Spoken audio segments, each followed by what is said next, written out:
Welcome to the Bromley Adult Education College Digital Drop-In Podcast, getting you back to work with confidence.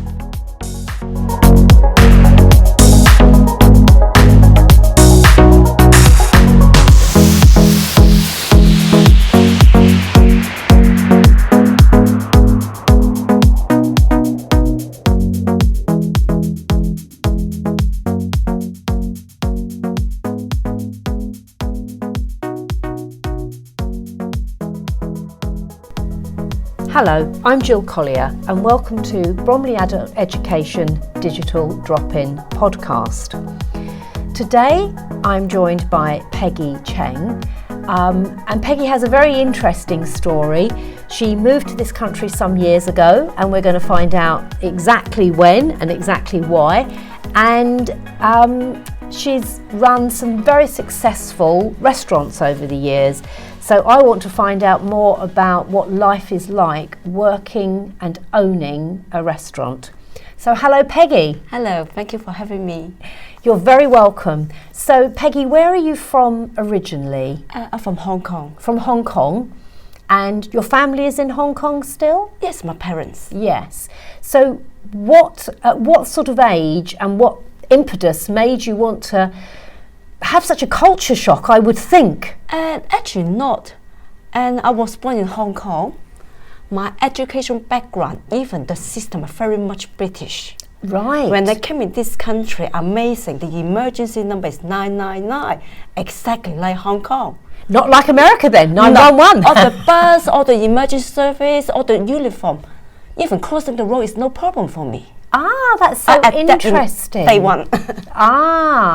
But I guess things like food must have been very different to you, or not? Not. No? Right, Not. Okay. Is that because you were eating quite a lot of Western food in Hong Kong, or because all foods are so readily available? I think it's more mixed.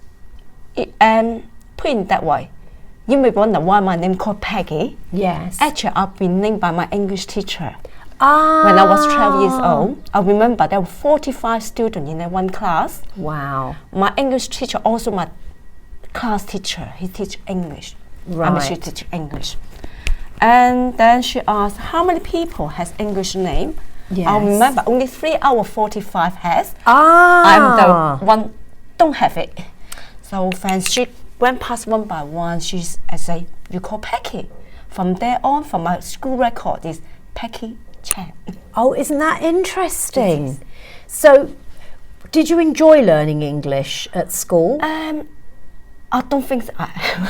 No, definitely not. No. I think it was the environment. Right. I mean, I went to English secondary school, right? They're teaching using English, but unfortunately in the classroom, they communicate mainly Chinese, Cantonese.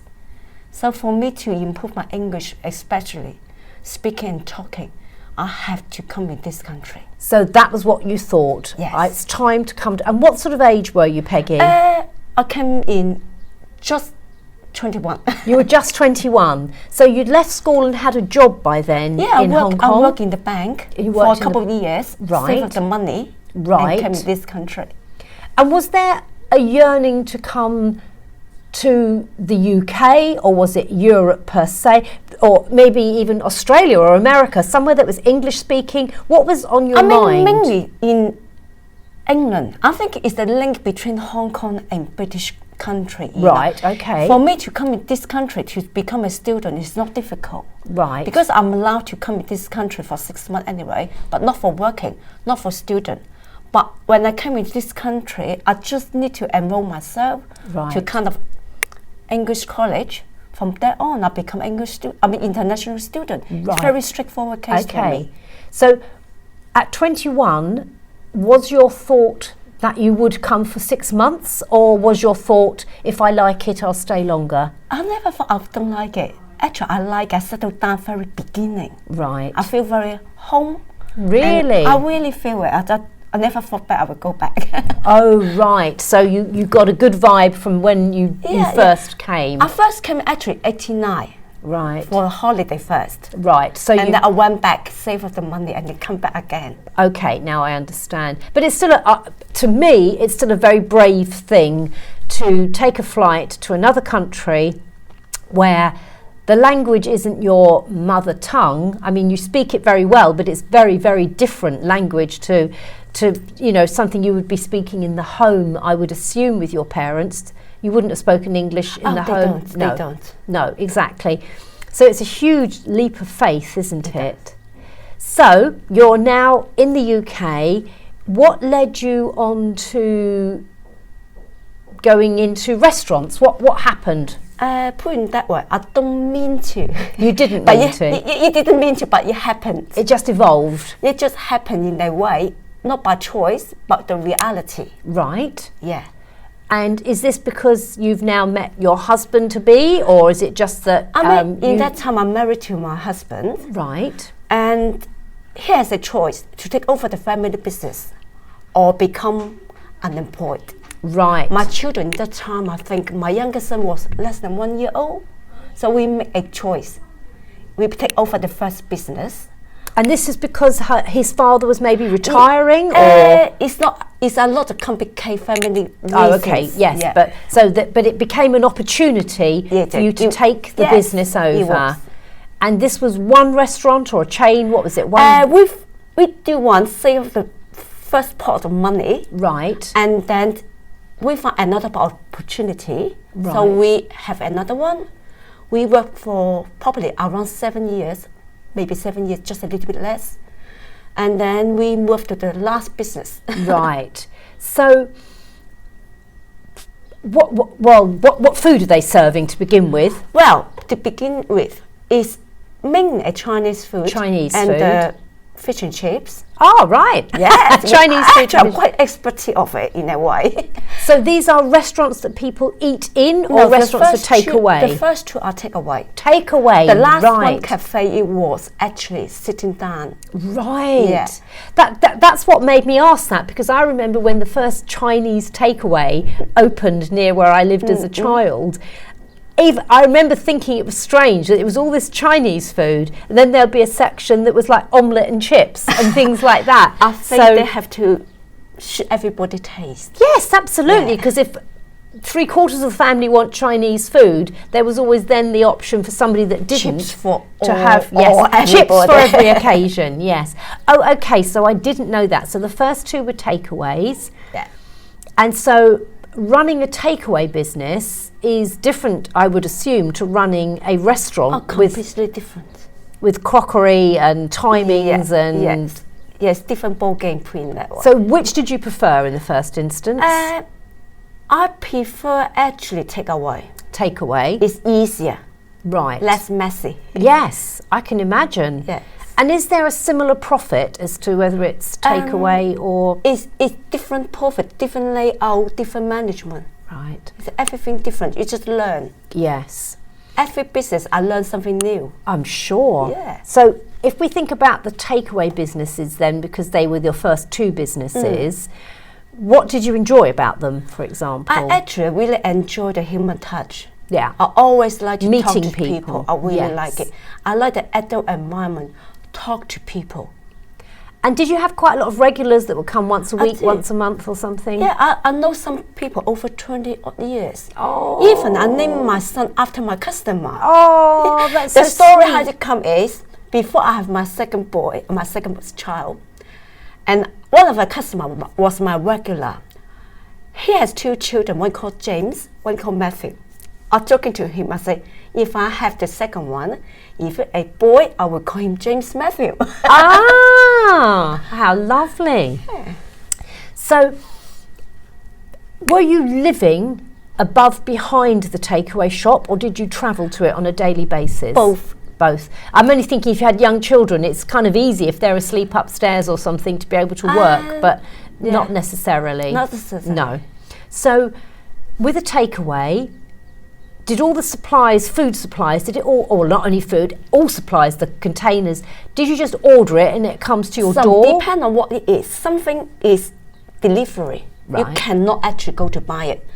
always have small item. You have to go to the supermarket to buy. Yes. It's yes. 24/7, one in the Yes. business. Doesn't matter what type of business, it's 24/7. That's what I was going to move on to. So the two things. One is being a business owner. I guess the pluses and the minuses.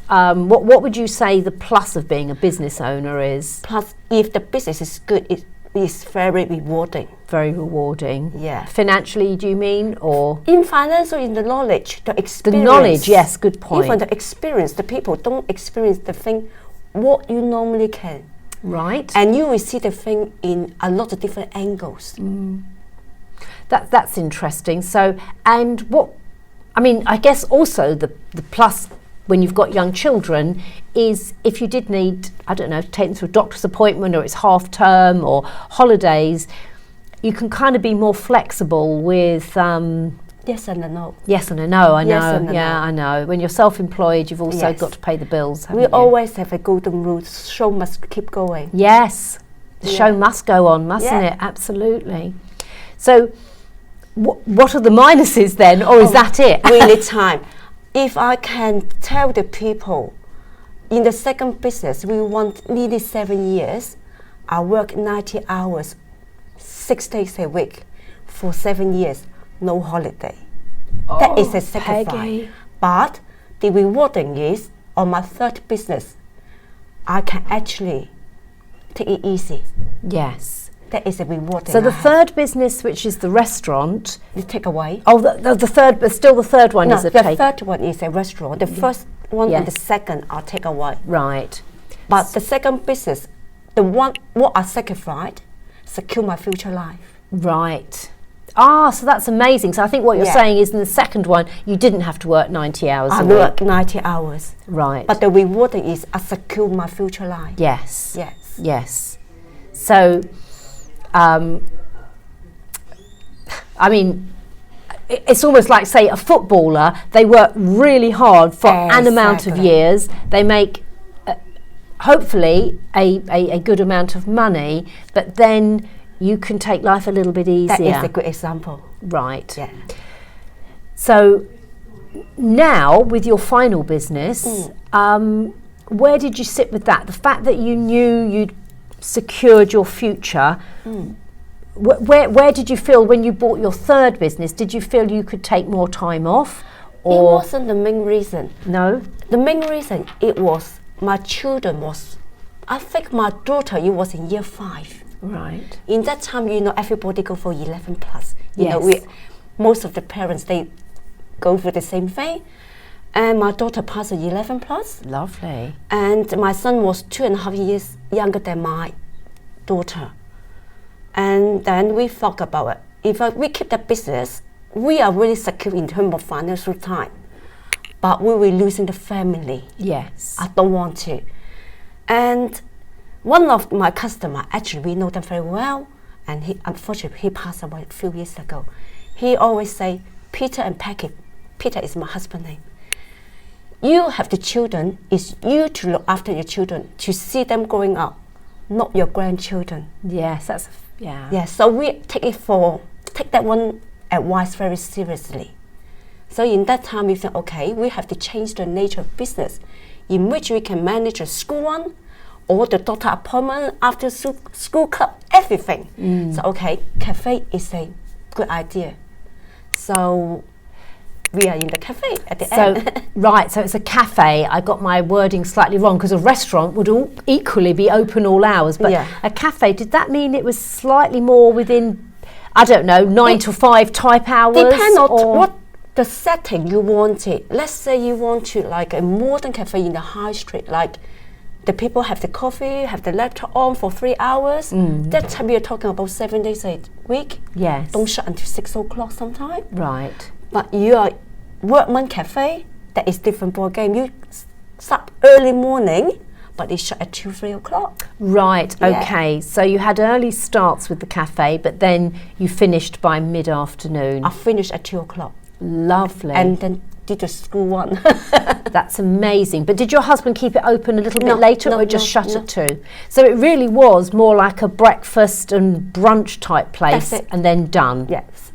Amazing. And was this still along the Chinese type line, or just a regular cafe that sold egg and chips and purely English? Purely English. Oh, isn't that funny? Yes. So you kind of migrated. So you started with the Chinese food and the fish and chips, and but then it gradually migrated to.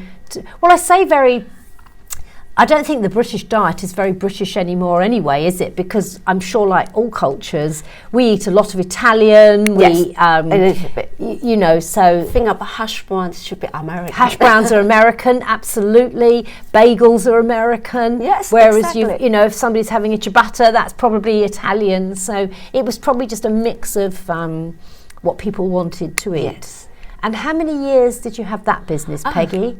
Actually, I make it from scratch, from planning, permission, everything. Oh, really? You said you didn't buy the business? I didn't. I'll actually make it from scratch. Right. Because my aim is look after my children. Yes. So in that instance, you saw a property that was empty. Yes. And had it ever been a restaurant or cafe? No, actually, it's a long story. It was used to be a shop. They changed it to domestic. Right. And then, because I know the history, I change it from domestic back to the commercial. Right, okay. So it's like a house, really? Yeah, from commercial, domestic, and then back to commercial. Right, and so you must have really been on a stiff learning curve to get the permission to make it a business, and presumably change the front of it back to more of a shop type environment, and get the whole kitchen set up. Yeah. And in the time that you have, if we just say this last business, did you notice a difference of how kind of IT has moved on, really, that rather than sort of pen and paper ordering or phoning up and ordering your food, was a lot of it done online, or how? Actually, when you say that point, I see more changes in pandemic. Right. Oh, did you still have the business in pandemic? I did it. I shut it.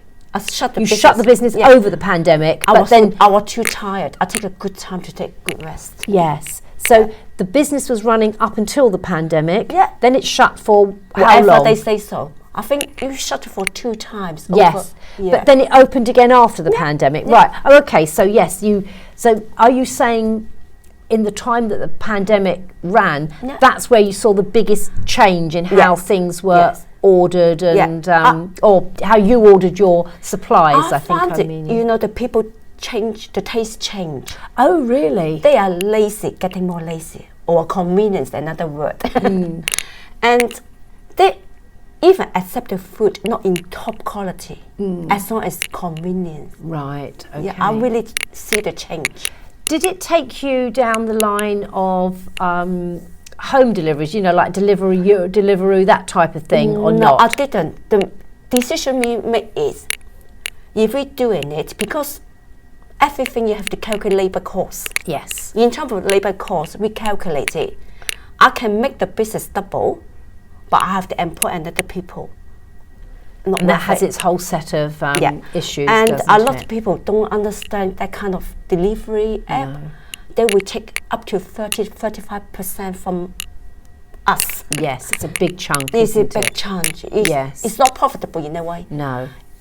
So after the pandemic, things resumed, and you noticed a change in what people were wanting to eat, and then much more recently, so you've had a very, very successful, you've had 3 businesses, you've built them up, you've worked so extremely hard, Peggy, and you've hopefully secured your future, your children's futures, and you're now looking to take life more easily. Have you sold the business, or you're just looking to sell it? I actually locked the business. You what, the business? I just locked the business, shut it down. You just shut it down. You didn't attempt to sell it as a going concern. That will be, we are considering what we want to do next. Right. Yeah. We just want to take it slowly. Right. Go to 1 or 2 holidays, calm down the mind, and then think what we want to do next. Right. So you've just literally closed the business. Yeah. Is it planned? Do you still rent the property, or everything you've managed to kind of? I mean, basically, I don't pay rent. Ah, right. So to me, only cost me £1.50 per day, but I think it's worth it. Yes, definitely. So are you considering you're going to take life, I think you so deserve to take life easier. Are you considering to do something with that property again, or it's just on the back burner for the foreseeable future? Back burner. Right, okay. And so this has probably brought us round to why I had the privilege of meeting you, in that you've joined Bromley Adult Education to do a variety of courses, because, as you say, you're used to dealing with people. I mean, you are used to doing bookwork, I'm sure, to keep your businesses, but you just felt you needed to up your IT skills a bit. Would that be That's right. fair? Right. So with that in mind, and you've been with me about a year, or an academic year, what's prompted that? Is it that you're maybe thinking of not having your own business again and maybe doing part-time administrative work? What do you think might happen moving forward? I don't think I want to own another business. Right. As the cost is getting too much. Right. And I'm thinking I'll go back to work for the people. That's what I did before I came to this country. Right. And that's why I go to your course. I want to pick up my digital skill. Yes. And I want to start to working for the office, something like that. From there on. Right. Just like everybody climb the ladder again. Yes. Oh, absolutely. Absolutely. I think, I mean, I've been both sides of it, being a business owner or being employed. And I think from my own point of view, the downside of having a business is it's another child, isn't it? And you love it and you care for it. Yes. You're emotionally attached to it. So therefore it is on your mind 24/7. Exactly. You never sit down and watch TV because you think, oh, I should be doing the bookwork, or I should be researching that recipe, or I should be researching. Exactly. You feel it takes over your life, but if you do it right, the rewards is good. I think after doing that for so many years, Peggy, you're really entitled to let that be somebody else's problem, and you go earn your X amount an hour, a day, a week, and you know that is a very different. Then you can, as you walk out the office, hopefully you can kind of switch off and you know think about different things. But I think you can't forget the wealth of knowledge that you have. I think once you've been a business owner, you have a huge amount of expertise that I think will be very well received wherever you end up working. I think that experience you cannot buy by the money. You have to physically go through that process. I so agree with you. Money can't buy experience. It really can't. And I think that's why the workforce has kind of changed so much over the years. It used to be, you know, they wanted you from sort of 18 to 30 and then you were out. And I think obviously people live longer now anyway, and the retirement age is longer. But I think people have realised to actually employ a slightly more mature person, with that comes so much more expertise in business, in life, potentially a calmer person. You're there because you want to be there. You know, you've maybe had a family, or you have been part of a family that's grown up. It's a very different mindset, isn't it? I think that is different. I mean, you got the mature people in the office. They like a mother type. But to look after the younger people, they do, yes. That is different. It is. And you get more different angles to inject to the whole environment. Absolutely. And I think you need that mix. You need the youngsters, you need the older, you need everything because a work group is almost like a family. Exactly. You become a family, you become very close to the people you work with. So it needs those different dynamics of male, female, young, old. You know, it needs all those dynamics really to make it work, doesn't it? It is quite true. Yeah. Well, I really appreciate you taking the time to talk to me, Peggy, and it's given me an insight into the work involved of takeaways and cafes, and it's something I have no experience of, so it's really good for me to try and understand what is involved there. So thank you very much, Peggy. And thank you for having me. My pleasure. Okay, well, we will speak to you soon. Okay, Bye-bye. bye. For help with all your job searching needs, do visit one of our digital drop-in venues. On a Monday, we are open 12:30 to 3:30 p.m. at our Poveris Centre, and on a Tuesday, we are open 10 a.m. to 2 p.m. at our Kentwood Centre. In our sessions, we offer free use of computers for job searching, advice on creating a winning CV, plus lots of short training courses to gain skills in the digital world. This podcast has been produced by Bromley Adult Education College. For full details of how we can support your return to work, visit our website www.baec.ac.uk and search for Digital Drop-In. Don't forget to subscribe to this podcast to receive notifications of new episodes.